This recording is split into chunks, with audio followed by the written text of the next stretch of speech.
Noah Hathaway landed the iconic role of Atreyu in 1984's The Never-Ending Story, but then he disappeared from Hollywood, leaving us with some never-ending questions. Let's find out what he's been up to since then.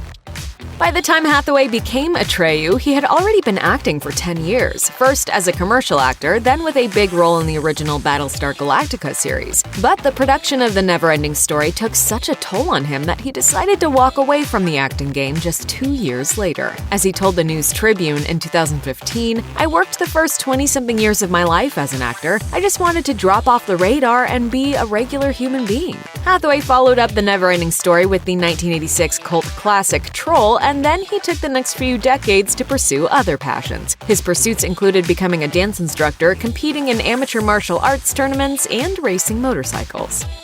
While training for The Never-Ending Story, Hathaway incurred a nasty injury. To look like he knew what he was doing atop his loyal horse companion, Artax, he had to learn how to ride. During one of his training sessions, his horse tried to jump a fence, but it missed and fell on top of him. As a result, Hathaway cracked a couple of vertebrae, which has resulted in lifelong back problems. But that's not all. In a 2006 interview with Galactica.tv, Hathaway revealed that he also, quote, pretty much drowned in the swamp of sadness and almost lost an eye in the fight scene with the Gamorreek. When asked why there wasn't better stunt coordination, he noted that director Wolfgang Peterson was notorious for having his actors do their own stunts. Considering all that Hathaway endured, it's no wonder he decided to take a break.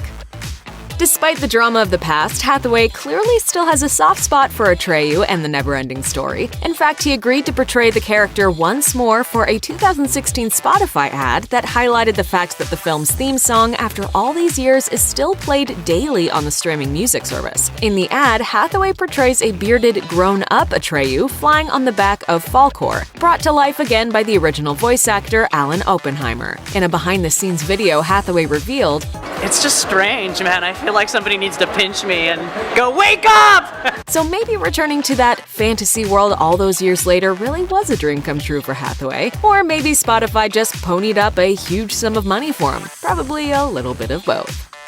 Hathaway's affinity for tattoos is literally written all over him. He sports 2 full sleeves of ink and a huge back piece, but he's not just on the receiving end of the needle. He's been getting tattooed since he was 15, and after his ex-wife got an apprenticeship with the tattoo artist, he took up the art form himself. However, it hasn't quite turned into a viable career, as he's been too wrapped up in his other work to fully pursue it. As he told Mad Bros Media, "It's like you gotta be committed to that type of art is 100% or, so I don't do it a whole lot anymore." Despite that lack of commitment, Hathaway still has some fun tattoo stories. He told 2Fab about a woman who had an Arin medallion tattooed on her posterior. A girl came in and had the whole side of her butt cheek was the Arin, so she pulled her pants off and asked if she could get a picture with me next to the Arin. Apparently, that was something of a peak experience for Hathaway and Arin tattoos. As he told the New Tribune, "I wouldn't do another Arin tattoo because I did 15 in 3 weeks. It is very flattering, though."